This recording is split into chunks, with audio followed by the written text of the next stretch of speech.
jamono ku ko fekkee war caa defalu baax jamono looy sa gannaaw la. Transfert d'argent bii di Kpay transfert d'argent par code paiement marchand par QR code wala code marchand achat de crédit paiement de facture Woyofal Rapido Senelec TNT Aquatech te it Kpay mën na rechargement à carte bancaire rechargement à partir d'autres calpés demande de paiement de facture de crédit ak yeneeni service moo leen di may seen émission xew-xewu jamono.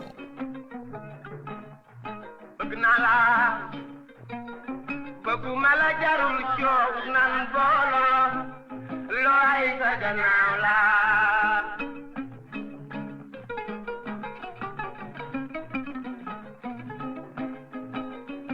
looy laa ne bëgg naa la bëgguma la jarul coow nan booloo looy sa gannaaw la.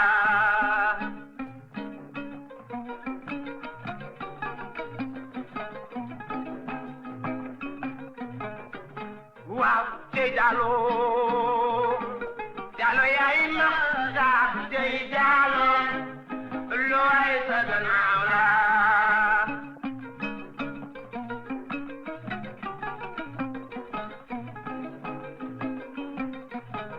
bëgg la da kara sotte nan besa ñambar yele jajak ma dee naaw dur naa saago jatul fara jogon jaay de men ñaxala ndaw kon bii dee ko ndaw kon bii ge saane neeram sama aduna bu ko fekke war cee defal baax ngir dem daan looy sa gannaaw la.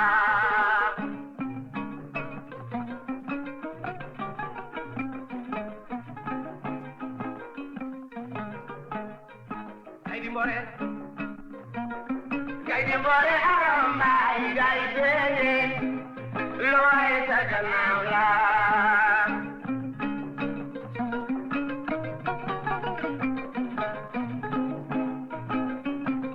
nugu daale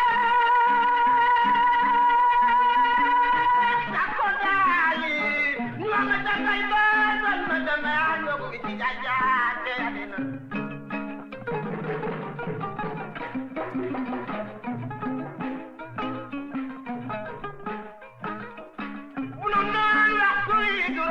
bu ko faatee di bis bi kenn bu ko faat yàlla rek a muñ.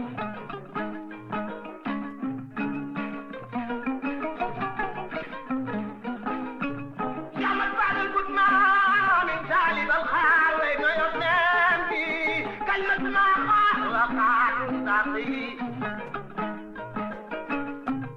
lak na ma faasa bi kullu saaqi jaamu leen ko balaa ñaaw yoon neen dem naa feebar yoon. بكر صديق راسخ والغطاء رفيق النبي المصطفى خرامه وما دمنا ما تتخينا نطلب العالم كناو يلا ما تقمع تعالم قد ياتي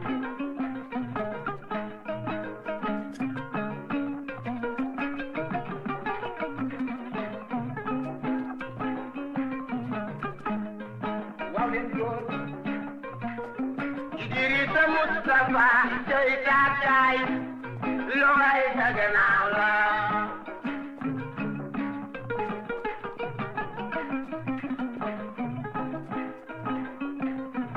waaw ànd neex na.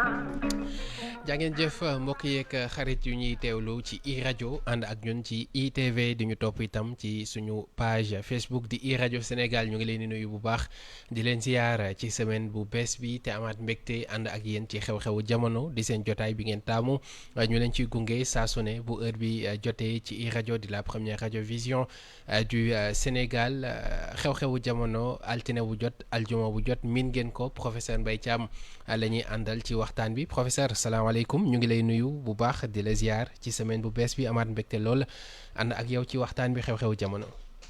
Mohamed ñu ngi lay delloo nuyu di la delloo ziar di la ñaanal bokk yi ñuy déglu altine junne ajjuma junne fii ci i rajo ak seen kano yëpp ñu di leen ñaanal semaine bi ñu sumb di dugg ci weer wu bees wi du mois de septembre yàlla nañ ci dugg ak bismillahi rahmaani rahim yàlla nañ ko mottali alhamdulilahi rabbil alamin di ñaan nawet bi nga xam ne mi ngi avancé nag di gën a avancé yàlla na yàlla dolli xéewal ci nawet bi ba bépp baykat fu mu mënti nekk ci réew mi yàlla sottil ko ndox ak ndoxam jàmm moo xam ne dina ko defal ca la muy bay lu ëpp lim ci doon sàkku mbay mi mooy koom-koom muy tungoom koomu réew mi fii ak mbay mi àggul fa mu war a àgg suñu koom-koom dina dese mu des nag ñun kooko yi ci taax yi nag muy waa ña ca tool yi waxagul ñu fu ñu toll ak ñoom seen ñar ak kii pëpët ay yooyu nag dafa laaj ñu teel koo wax ndax lu mu bon ñu mën cee bokk xam naa sama mbokki saareen yi nekk diggante ñaar jaambur ak jolof moom attan nañoo ñaru ba bés ba dellu si ñu door koo wax ci rajo yi waaye nag bu def rétention d'information la ñuy def waaye nag dañ yàlla kii di ñaanal bokk yi nekk ci bitim réew yëpp nga xam ngay la diaspora sénégalaise nga xam ne mooy fukkeel ak juróomu région bi ne nekku ko rek ci Zaïre daf ko nekk ci lu ëpp parce que réew mi li fiy dugg ci alal jóge ci bitim réew lim fiy faj ci gàcce di ko fi def ci sutura ak teraanga ci ñoom la ko yàlla laxas moo tax képp kuy ñaan war leen a ñaanal yàlla leen yàlla defal ñoom ñëpp fa ñu nekk la ñuy sàkku yàlla na ci yéen yàlla defal lu ëpp seen sago te ñu mën a ànd ak sago nag ba dellu si ci réew mi bokk ak seen i bopp. merci professeur mbégte la ñuy am saa su ne di la dalal ci xew-xew jamono ànd ak yow ci waxtaan bi tey l'information professeur di li nga xamante ni mooy la grosse actualité du jour mën nañ ko waxee noonu mooy assemblée nationale gët yëpp fa lay tege tey ci plénière bi nga xamante ni daañu ko fa amal ci kanam tuuti. ñeel projet de loi bi président de la république di Bassirou Diomaye Faye dugal mu war a indi ay coppite ci constitution bi ngir ñu mën fi jëlee ñaari campef yoo xamante ni keroog waxtaanee nañ ko muy HCCT di Haut Conseil des collectivités territoriales ak CESE di Conseil économique social et environnemental samedi ni nga xamante ni moom moo di commission des lois bi daje ñoom ñu rejeté li nga xamante ni moom moo di projet bi 16 voix contre 14 déjà muy annoncé kon les couleurs li nga xamante ni tey warees na ko mën a xaarandi assemblée nationale. waaw Mohamed wax nga dëgg lii xew mu di projet de loi bu président de la république yónnee assemblée nationale jublu ci ñu tas conseil économique social tas au conseil des collectivités territoriales mi ngi commencé wone li ma mën a tuddee màggaayu suñuy institution ak suñu géopolitique. loolu mooy jàngat bu njëkk bi. mooy jàngat bu njëkk bi parce que pour le moment. ñi ngi jéem ku ci nekk di jaar ci porox ndoll boo xam ne yoon may na la nga jaar fa. am na yeneen réew ci Afrique. suñu àggee fii doole la ñu jaayante. te doole nag kenn doo nga ko yore ci réew yu mel ne suñu réew yi mooy borom kak yi. mais ñun quel que soit X ñi ngi jéem dans l'exécutif ak dans le législatif di seet yan porox ndollu la yoon may ba ñu war a mën a kii parce que bu fekkoon ne samedi projet de loi bi commission de loi rejeté na ko. mais président bi mënoon na gis boppam seet yeneen yoon yudu nañu jaar fi ñu war a jaar mais waa assemblée nationale ñoom ñi ngi ci leen yoon may. moo di convoqué plénière bi nag bi nga xam ne commission moom député yëpp nekkuñu fa ñin fa fal ñoo fa nekk. bi ñu décidé ba pare nag delloo si nañ yëfi nag député yëpp nga xam ne kon askan wi yëpp ñoo fay nekk. mu nekk nag loo xam ne man jàpp naa ne mënoon cee bañ a àgg. parce que plénière bi amul lenn lu ci nit mën a séentu luy jur lu baax ci xar kanamu askan wi. c'est-à-dire. man wóor na ma ne duñ fa nekk tey di débat dañuy déballage. lan mooy wutalee débat ak débat mooy yi waxtaan. oui pour jéem a yeyante.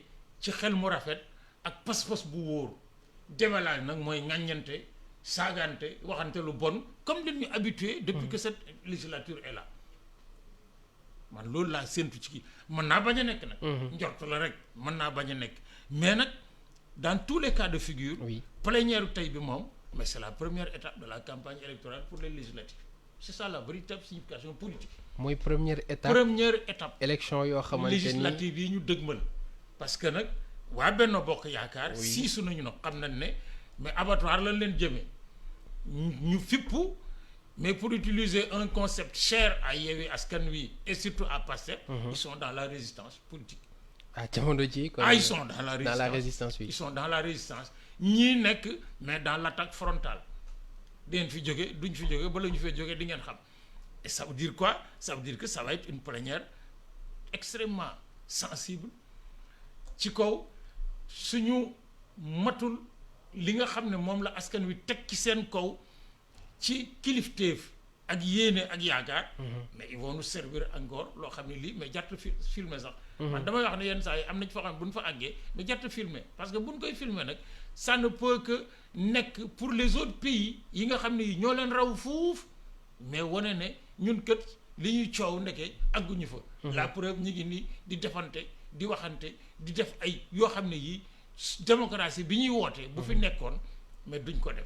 mais sur une question aussi importante que tey jëlee fi institution yu mel ni HCCT wala CES est-ce que loolu warul mën a tax mu indi beneen xaar kanam parce que ñii buñ jàppee ni ay institution yuy lekk xaalis la faaw ñu jëlee ko fi ngir yaxanal gafaka gi ñi ci des jàpp ni am na solo boo xamante ni am na est-ce que kon le débat d'idées warul orienté wu ci foofu. gis nga Mohamed. oui.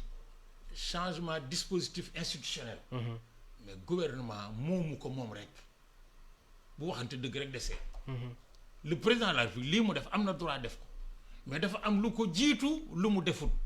moo di bu bëggee changer le dispositif institutionnel mais dafa waroon ci ñu waxtaan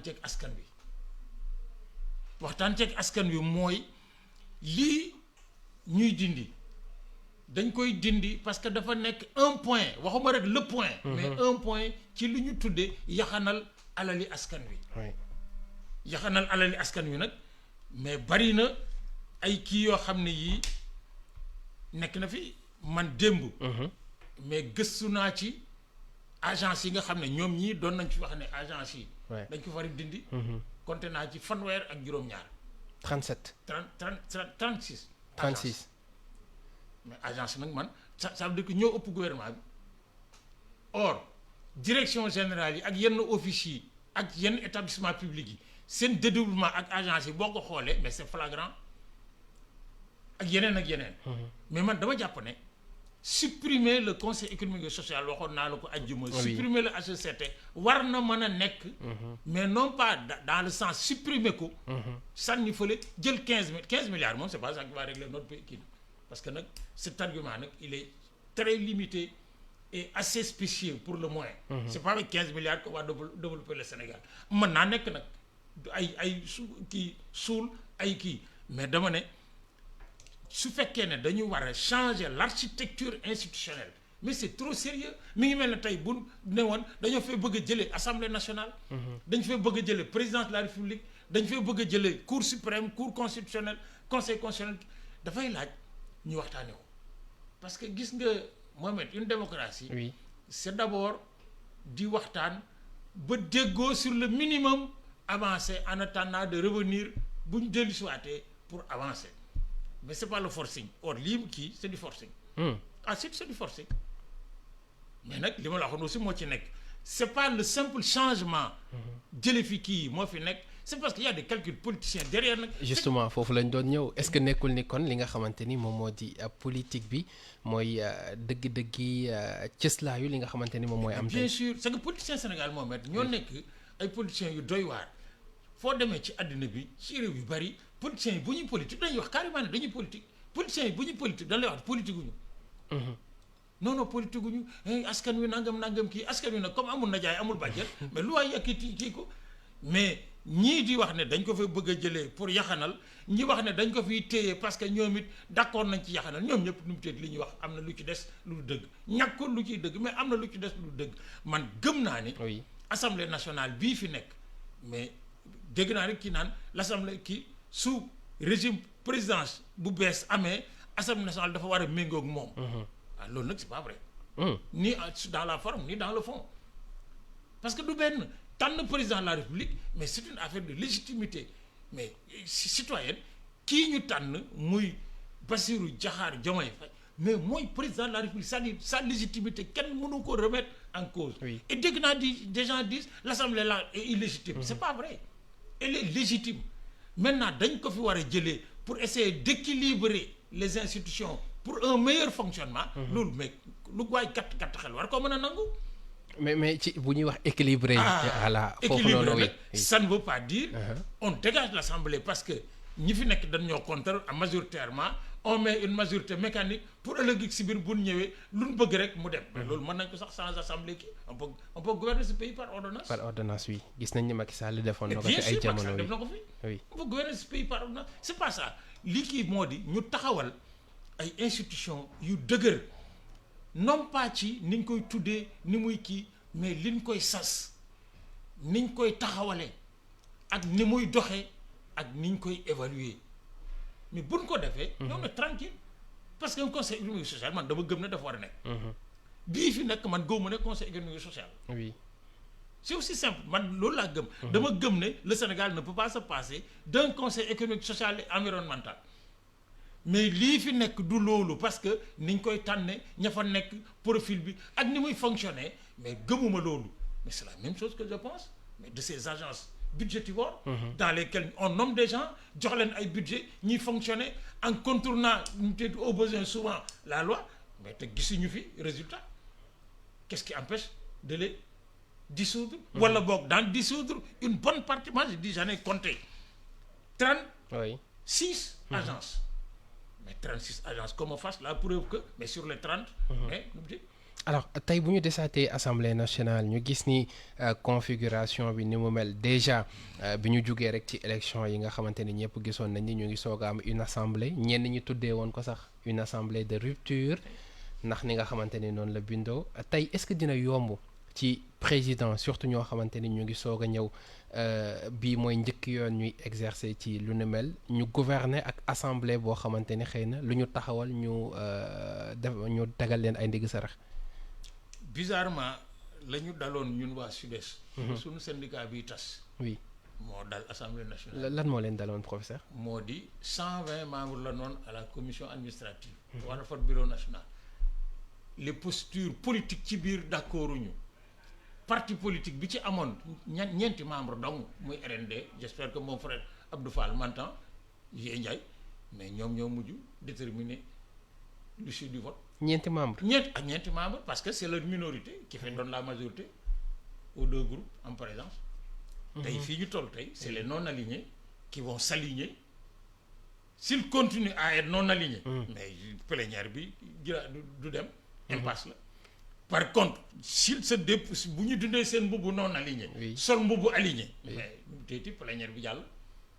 te noonu aligné yi dañu yokku. dañu yokku parce que am na ñoo xamante ni ñu ngi woon Yewwi Askan Wi léegi c'est ça que ça va parce que pour le moment commission yi ñoom fa ñu toll woon lañ toll ba tey mais plénière bi moom mais tout est possible parce que nag man nag gis nga politicien Sénégal nag damay bu ne bu bëccëg ndare kàmm nag kii dans la pénombre sax du ma kii bu naaj bi ne daal nga gis ngay door tout peut arriver parce que y a la deux choses la première mooy la plénière topp tegtalu commission bi rejeté ko mais man loolu ça peut mais ça peut ne pas être mooy deuxième mooy plénière bi renverser lii xew ci commission yi ça voudra dire à ce moment-là que am na ay députés dits non alignés qui se sont alignés loolu nag ça nous ramène à la fameuse formule de Omar Bongo le Gabon n'est ni à gauche ni au centre ni à droite ni à gauche ni même au centre ça veut dire que c'est non alignement bi c'est pas de la du non alignement dañu seet de manière opportuniste au sens premier du terme nag c'est pas péjoratif c'est-à-dire où se trouve l'opportunité de pouvoir rebondir éventuellement politiquement parce que ñàkkul ñu bëgg seet les moyens de retourner à la maison du père ou de rejoindre la maison du voisin yooyu nag c'est des calculs politiciens yoo xam ne yii da ngay xaar ba yëpp ne kët ne jonn muté et du coup il peut y avoir une coalition Yewwi parce que xam nga Yewwi ak Wallu ci commission bi dañuy retrouver wu kañ lañ retrouver wu les non alignés mais ñoom sax xëy na peut-être mënoon nañ comprendre parce que gis nañu soutien bi ñu apportel Pastef si élection yi ñu génn absolument encore que donc c'est une suite logique mais c'est boo muy logique xam nga logique gu politicien Sénégal nag moom moo met da nga koy bind en minuscule. toutes les lettres en minuscule. Oui. parce que xam nga soutien sans condition lañ fi wax kii man loolu mosuma ko. parce que les gens se parlent. il faut pas qu'ils nous prennent pour ce que nous ne sommes pas maintenant nag bu fekkee ne Yewwi ak Wallu ànd nañu déjà ci commission bi ànd ci plénière bi ñële ñëw jàppale leen assorti de li nga ci yokk moo di ña nekkoon Yewwi te génn diggante bi bu jàpp ci mais dafay daal di nag nuru leneen. ça veut dire que l'Assemblée va avoir à répondre positivement ci li président bëgg bu boobaa président dafay am lii waa ji doon wax l'arrêt. nee na ndeysaan Habib Sarr moo ko daan wax rahmatullahi alayhi nee na l'arrêt du mën a sànni picc yaa tooge noonu nee na boo sànnee benn xeer jam benn picc dangaa jam boo sànnee benn xeer daane juróomi picc dangaa lare mu ne lare nag du mën a sànni picc yaa tooge noonu ça veut dire quoi? Ça veut dire que si la plénière renverse la position de la commission mais président dafay am li mu am bëggoon lépp benn day tas HCCT ak conseil économique et social. Oui. ba pare le 12 mu tas assemblée nationale. Ça veut dire que d'une pierre il va faire plusieurs coups. bu boobaa nag mu tuuti on s'achemine vers les législatives mais ñii moom yëf yi bëy lañ koy def tey bala ñoo dee yow yëpp ne ñu tër nañ leen.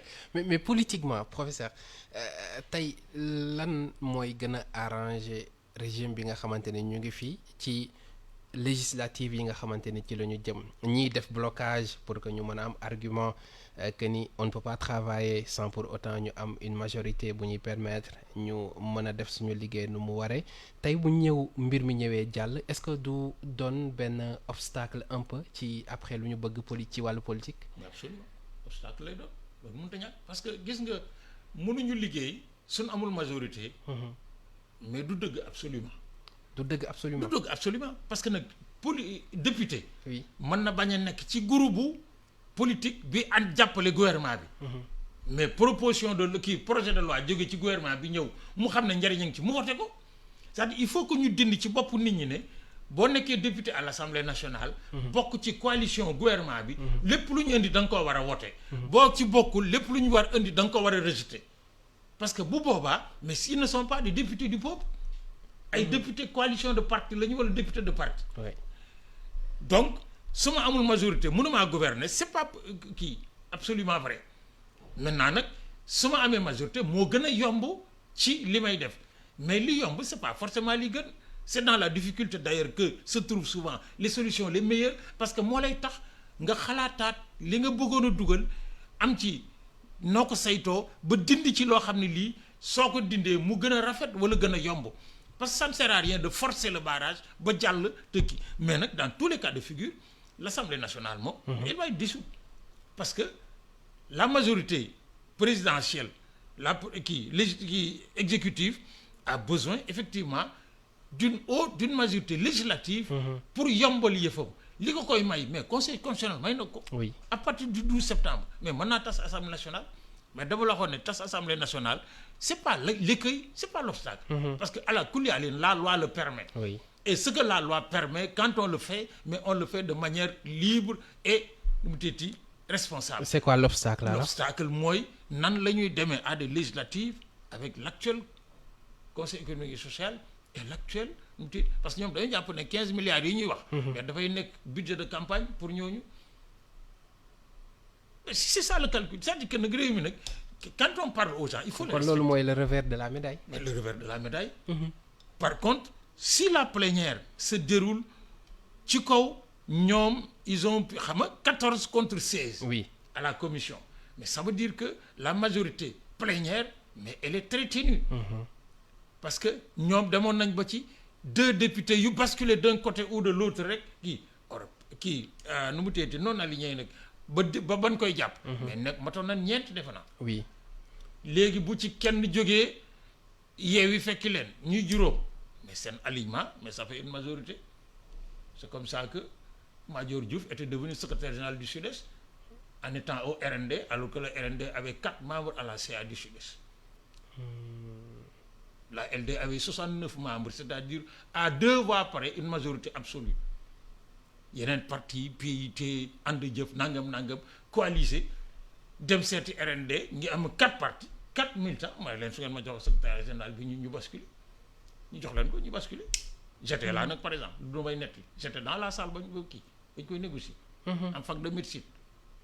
1h du matin lañ fa dugg teeti génn renverser kii bi.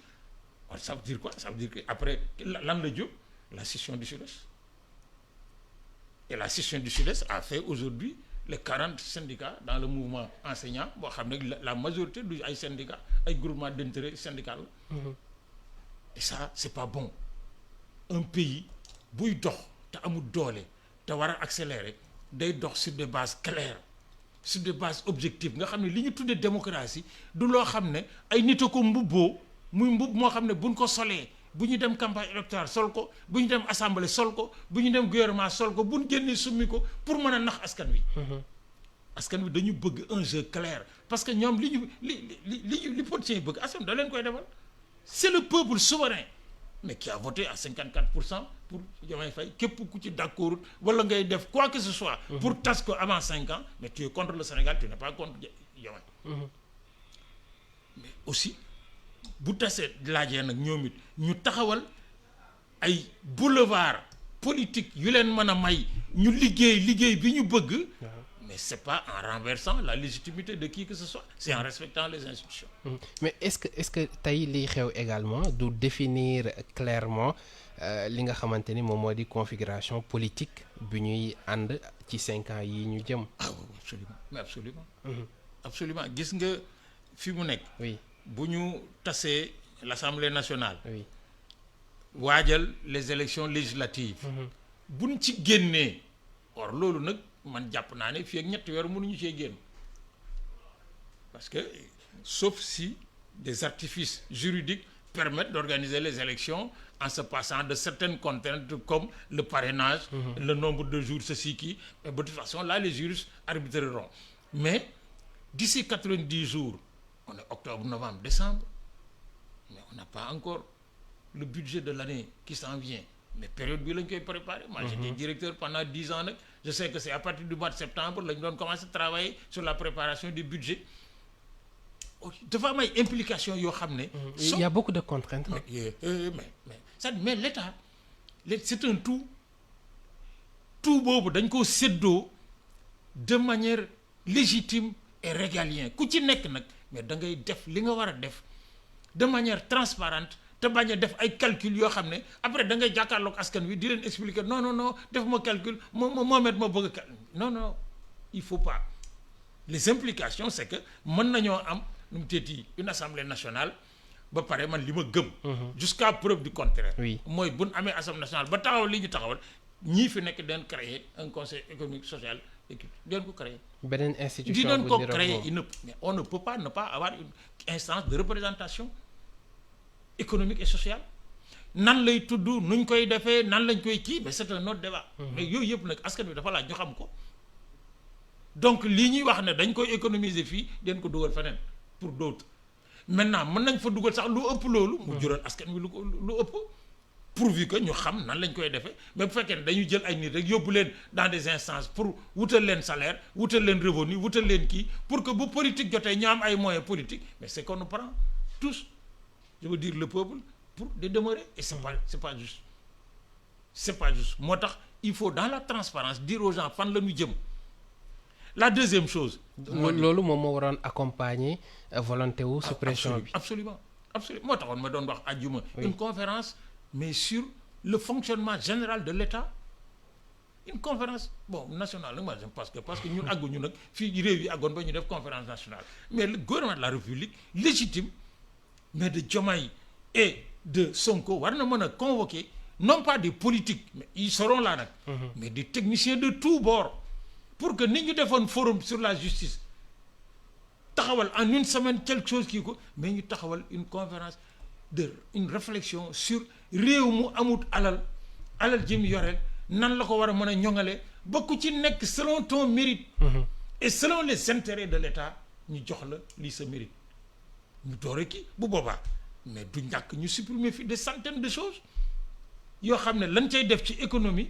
mais dañuy wax ne lii kat mais c'est entre 500 milliards et 1000 milliards mais ñu daal di taxawal des programmes spéciaux de rattrapage de certains déficits, les abris provisoires, les hôpitaux, ces universités nga xam ne ça fait 20 ans qu'il y a des chantiers dans les universités yu parewul 20 ans ñaar fukki at a ngi des chantiers dans les universités yu parewul gouvernement bu ñëw rek ñu taxale di taxale kii et d'autres choses mais ñu defar ko ba pare nag alal jooju ñu récupérer ko mais dugal ko dans le circuit budgétaire liggéey c'est ça économiser pour mieux servir le pays. C'est pas faire des coups à l'adversaire de quelque bord construire dans la majorité au gouvernement ou dans l'opposition, mais parce que bu boobaa mais ils font de la politique tout court. Ça veut dire que ku ci nekk da ngay fexe ba Yewwi Askan Wi jaar ci kaw Benno jaar ci kaw kii. C'est pas ça l'objet d'une démocratie. Une démocratie c'est pas de vaincre, c'est de convaincre.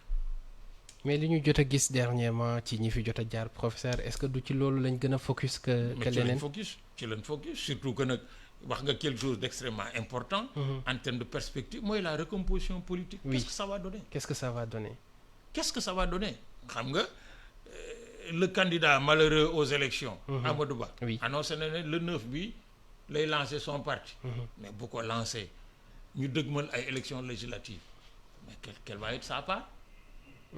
Sa forme de participation lan lay jur kenn mënu koo kii nag bu Mbaye Thiam toogee fii naan dafay gagner wala dafay perdre personne ne peut le dire. ak ñan la siy àndal. ak ñan la ci àndal. bu taxawalee son parti ñii nekk bennoo mais ñan ñoo ko ci fekki ñi ko fekkiwut fu ñu jëm. parce que day ñaar doo nga fi nekk. fekki ko wala ñu dem feneen. parce que Macky Sall dafay kii parti bi depuis le Maroc moom c'est ne pas respecter les Sénégalais. ah ñoom ñi dajaloo keroog xam naa dinañ ci ñëw. ñu ngi ci jàngat bi ba léegi si le livre bilan et tout.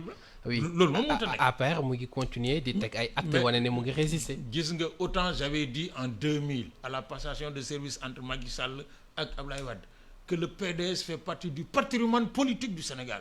Et qu'on doit veiller à ce que mu survivre. Autant je suis persuadé en termes d'analyse tout court nag objectif et libre nag. que APR moom day disparaître. dafay disparaître. amul chance. dafay disparaître. parce que lan moo tax chance bi PDS amul. parce que PDS ñaar fukki at ak juróom-ñaar lañu ànd di xeex taxawal ay kuréel ci réew mi yëpp door a agsi ci nguur gi ñii ñetti at ak ñeenti rek la ñu juddu dal di am kii c'était une arme politique électorale mosuñu ko transformer en parti c'est pas un parti parce que bu nekkoon parti bu fi Macky Sall di jóge ngeen xam kan mooy numéro 2 kuy numéro 2 personne. kuy numéro régional personne amul benn région du Sénégal boo xam ne day jox Mohamed Kandji moo ko yili foo dem bu Mohamed Kandji yëkkatee am téeméeri baat Modou Ndour ñëw taxaw ne ko kii tout le monde est chef mais c'est une armée mexicaine. Ensuite c'est une armée mexicaine nag boo xam ne général bu ci nekk sa bopp ngay wutal kenn wutalul parti bi buñ sumbee législative bi ñëpp tasaaroo dem. ñii dañuy fekki Amadou Ba ñi ko mënta fekki keneen et ne soit pas. Nous sommes surpris de voir des gens de Benno Bokk Yaakaar rejoindre Yewwi Askan et Pastef. Ah oui. maa la wax lii. C'est probable. Mais parce que Yewwi a commencé à ouvrir les portes de la transhumance. Le Pastef. Ils ont commencé à ouvrir les portes de la transhumance. Ah pourtant ils ont toujours été contre. Mais booba dañoo yorul yëf yi bëgg ku leen jàppale. gis nga yëf yi moom ku ko yore bëgg ku la jàppale. yenn saa yi nga ànd ak koo xam ne boo sañoon du ngeen ànd. sànq yaa ngi koy wax lii moom mën na doon étape bu njëkk bi. mais gis parce nga qu'ils en ont besoin. mais c'est la première étape qui va clarifier un peu les choses bu ñuy bàbbi ko dem ànd ak Amadou Ba. oui pour construire un autre parti ñii dem fekki PDS. ci kaw ñoo àndoon démb ci Ablaye Wade kii Macky Sall ki ñii. taxawaalu di wut ku leen meeb suñ gisul meeb wax a avancer seen bopp après nag mu teeti ce qu'on appelle non alignés. J'ai vu que le premier ministre Abdou Mbaye a commencé à regrouper des gens autour de lui. Est-ce que les non alignés là bu ñu aligné ci lii nag seen non alignement booy boo ñu teg fële nag faut pas comprendre les gens nag parce que non alignement de circonstances ak alignement de circonstances c'est la même chose c'est de l'opportunisme politique ni plus ni moins. Non-alignement, ça veut dire nous on reste à équidistance de cette bataille qui ne nous intéresse pas et on essaie de construire suñu propre leadership mais bu boobaa. est-ce que ça veut dire que ni kon tey waruñu mën a jël position ci liy xew. man li ma gëm moo di. oui suñ jëlee position ci lii. boy boo ñu summi seen mbubbu alignement sànni fële non alignement sànni fële bokk nañ ba pare. parce que nag au nom des intérêts de l'économie sur 15 milliards on va voter ki c'est pas vrai man gëw ma loolu. gëw ma loolu c'est pas parce que gëw ma ko nag kës kii mais li ma gëm moo di c'est une bataille de leadership absolu sur le champ politique en direction des législatives mais c'est pas leur bataille c'est pas la bataille des non-alignés. Par contre dans tous les cas de figure nag élection législative yi ñuy jëm moom. mooy élection législative yi gën a jaxasoo dans l'histoire politique du Sénégal depuis l'indépendance. lan moo tax loolu. mais parce que dañ daan dem élection législative xam nga kii assemblée bii fi nekk. mais fekkoon na Macky Sall ñàkk doole. oui mais teewul mu gagné. mais parce que le parti au pouvoir buy dem élection législative mais moo ëpp chance le parti au pouvoir buy dem élection présidentielle en cas de crise comme di daloon Macky Sall ak daloon Ablaye Wade. lan mooy différence mais parce que élection présidentielle tànn bi dafa yomb parce que ñaar nit ñett rek la ñu tànn yéen bu ñu motee 20 it ñaar nit ñett donc la ñu tànn ci seen biir mais élection législative c'est autre chose. Le choix est plus large ba pare c'est le plus souvent un choix de localité de proximité sociale. de proximité sociale nga xam ne dañuy dem kokki ñu ne Mohamed Kandji candidat la ñu ne ñun de mënuñoo ñàkk a wote waaye yaay ñun mënuñoo ñàkk a wote Mohamed Kandji la sama ndey waxoon kaay ma ñëw mu ne ma waxal ma gone yi ku woteelul Ali Ndeye di nga génn kër gi ma ne déet sama ndey loolu démocratie mu ne ma luy démocratie ma wax ba pare mu ne sama yoon nekkul ci loolu dama ne Ali Ndeye daa bëgg kër gii ñi ma yilif ko ci mënta ànd ak moom da ngay génn kër gi et c'est ça les législatives ça aurait été encore plus imposant bu fekkoon ne dañu def des législatives par circonscription électorale kon gis nga ci booba la ñu am assemblée nationale parce que tant que ñi nga am ay listes nationales yoo xam ne ñi ci nekk ils ne représentent personne d'autre que leur personne et leur parti mais bu ñu defoon législative dagg circonscription bu ci nekk ñu ne yéen am ngeen ñaari député yéen am ngeen ñett yéen am ngeen juróom yéen am ngeen benn ba mu pare ci nga xam ne c'est des élections de proximité sociale de proximité et sociale nag ça englobe tout xeet weeg gëm-gëm beeg parenté bi yooyu mais surtout mais c'est une élection personne par personne ci la nature de l'élection ñu ngi si doon wax sànq ñenn ñi jàpp ni li nga xamante ni moom moo xew ci présidentielle bi ñu génn attention faut pas que Pastef yaakaar ni xëy na mën na yombee noonu y a un risque bu ñu jëm ci mais les législatives seront plus difficiles pour Pastef que la présidentielle lan moo tax muy gën a difficile mais parce que présidentielle bi oui mais d'abord contexte bi ñu nekkoon nga xam ne un contexte d'un parti qui s'est radicalisé et qui a été martyrisé pendant 5 ans mais loolu Sénégalais yi mais yomb na kii dans leur esprit dans la majorité bu ñu romboo ñaari nit yu xeex kii am doole kii amul doole dañuy wax bayil jàmbur da nga ko ëpp doole te xamuñu lu xew Sénégal dañuy sot bu ñuy sot dañuy sot li ki gën a néew doole Pastef un de leurs avantages majeurs dans les élections moo di la répression qu'ils ont subie pendant 4 ans et le fait que pour seen candidat génne kaso mais tey ci tey nag ban député candidat lañ fa am bu génne kaso wala bu lii bu la deuxième chose bu ñu commencé tànn bu ñu génnee bu ñu annoncé législative yi ne dañuy tànn ay député mais Pastef dina yëngu dafay yëngu mais parce que nag am na ñoo xam ne ñi ngi doon xaar ministre amuñu ñuy xaar PCA amuñu ñuy xaar lii amuñu ñu tas conseil économique social tas HCCT lu fi des député da ngay demee dañuy wax ba Ousmane rek bon yow ñu teeti yaay jiitu tànnal ku la neex y a des gens buñ leen tànnut ñu bàyyi buñ leen tànnut ñu bàyyi c'est pas tout mais bu boobaa fu ñu jëm mais ber seen bopp wàññi doole kii bi donc élection législative c'est des élections les plus ouvertes possibles loolu nag boo ci dëgmalee mais da ngay def ndànk tey et c'est à la meilleure stratégie la plus fine parce que la mieux pensée en termes d'objectivité et de rationalité mais que se trouvent les résultats parce que fii ñu dëgmal mais kenn xamul ci lan lañu maintenant nag man li ma gëm moo di ñoom war nañ mën a am majorité éventuellement mais tout dépendra mais de la posture de ñii ñu àndaloon. ndax dañu ànd ñoom ndax dañuy ànd ak wàllu ak PDS.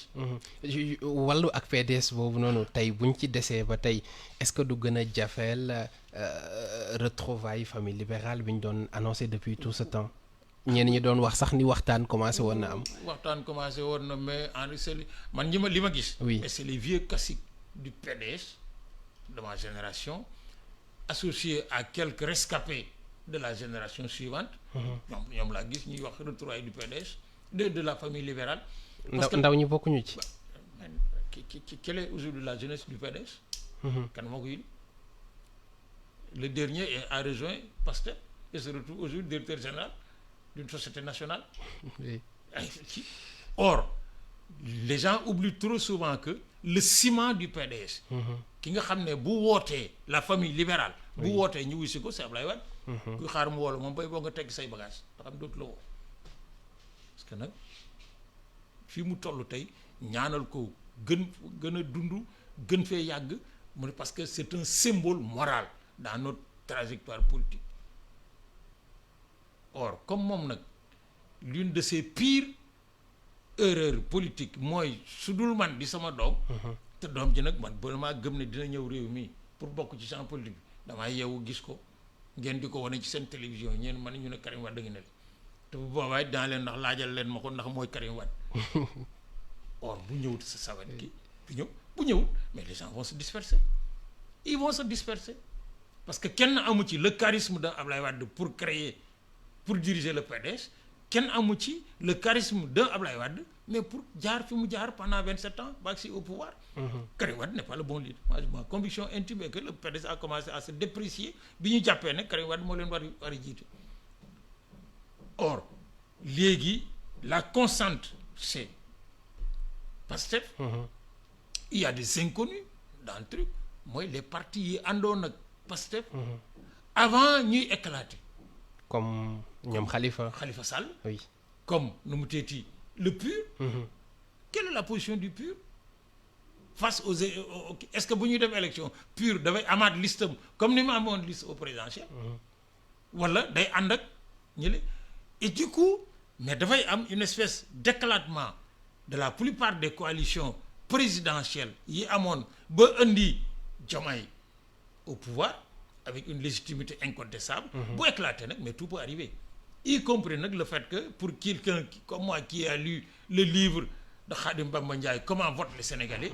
Mais un tiers des Sénégalais buñ accès ci bureau de vote bi la ñuy door a xam ku ñuy woteel lay jàpp ku ñuy woteel ba ñuy ñëw dañuy jeexi jaax man daal tey Mohamed Kañ la ba mu yàgg ne Modou Ndour li ma wax neex na dañuy Modou Ndour mbaa wóor na ñu non naa ko bàyyi te wote Mbaye Thiam naa ko bàyyi te wote Mbaba Wade bu ñu accès ci kii bi la ñuy wote or ce vote nag day compter parce que boo ñëwee ci bureau électoral bi ambiance bi ak kii mooy déterminer ñenn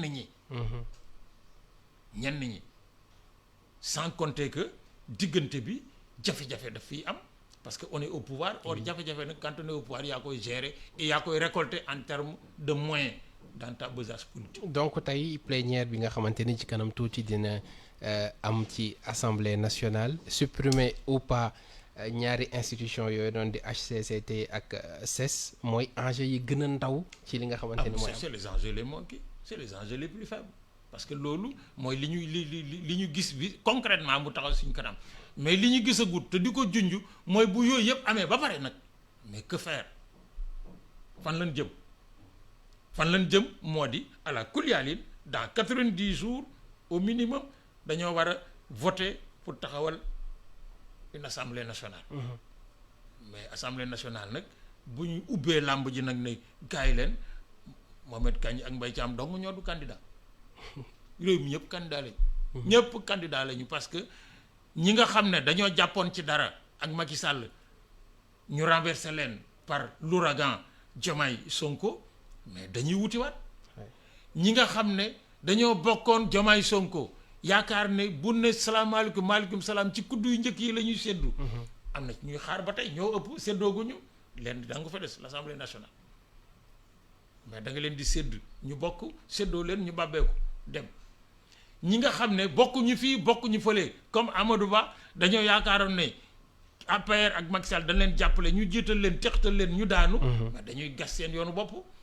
s'il développe une théorie conséquemment à li ñu jaar ak Macky Sall mais mën nañu ramasser dara quoi man bay ci am je ne sais pas mais mën nañu ramasser parce que ils peuvent se trouver dans la peau du martyr. du sacrifice. Sénégalais yi nag dañoo bëgg loolu boo bëggee ñu jàppale la fexeel ba mel ne ku néew doole ku ñu nasaxal nangu la nga yoroon wala kii ñu daal ne voilà dañ ko kii nañ ko essayer ça peut marcher mais comme ça peut ne pas aussi marcher mais dans tous les cas de figure législative yi ñu dëgmal mooy l'essentiel de l'enjeu politique li ci des yëpp c'est pas des enjeux c'est des artifices.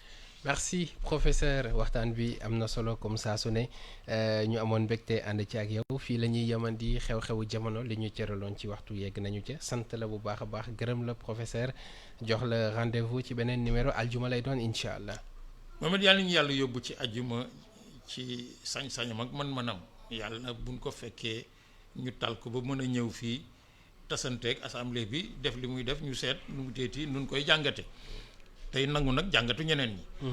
bés bi le 2 septembre 1954 ci la gouvernement français génne woon décret taxawal une société d'études et de reconnaissance pétrolière au Sénégal. 1954 c'est 70 ans après que ñu commencé naan on a le premier baril au Sénégal. dans les élections 1981 candidat présidentiel bu ci bokkoon Omar woon campagne bi yëpp Sénégal am na pétrole ak gaz la doon wax nit ñi def ne kii day théâtre ba ñu nasaxal ko ba mu am 0, quelque chose pour cent. Or c'est le 2 septembre 1954 que le gouvernement français avait sorti un décret de création d'une société d'études et de reconnaissance pétrolière au Sénégal. man nag fekkoon na ma lire nu mu teeti bi dans le cadre de mes recherches des rapports de 1900 à 1904 boo xam ne on parlait de manière très claire à partir d'études techniques de présence de pétrole et de gaz au Sénégal. De la même manière bés bi aussi bés bu rëy la ci Fuuta parce que le 2 septembre 1890 ci la mbokk mu doon wax bay di kàcci paam rayoon l'administrateur colonial du mu teeti bu tuddoon Jandé Abel Jandé ñu arrêté ko ci fukki fan jàppale Lamtoore Sidi Abdoul Sall Mamadou Yoro Sall Boubacar Abdoul Kane boole leen ak moom juge yi moom ñu condamné ko à mort exécuté ko mais exécuté que ban koy dañoo le gouvernement français dafa exiger que tous les chefs du Toro sans exception viennent assister à l'exécution sur la place publique de Podor ñoom ñëpp ñu ñëw nag fekke ñu rey ko ba pare dagg bopp bi def ko ci pic di ko promener au marché ki ça nag à côté de ce que j'ai appelé le crime contre l'humanité de l'affaire de Thiaroye bokk na ci les crimes contre l'humanité de la France sur le terrain du Sénégal. mat na bàyyi xel merci ci rappel historique bi professeur jaajëfal nañu la bu baax merci Amady Sy moom moo féete woon ci xarala gi si kàddu gi Mohamed Kandji la woon toujours avec le même plaisir jox leen rendez-vous ëllëg incha allah ci beneen numéro jaa ngeen jëf très bonne journée. Transfert d'argent bii di Kpay transfert d'argent par code paiement marchand par QR code wala code marchand achat de crédit paiement de facture Woyofal Rapido Senelec TNT Aquatech te it Kpay mën na rechargement à carte bancaire rechargement à partir d'autres calpés demande de paiement de facture de crédit ak yeneeni service moo leen doon may seen émission xew-xewu jamono.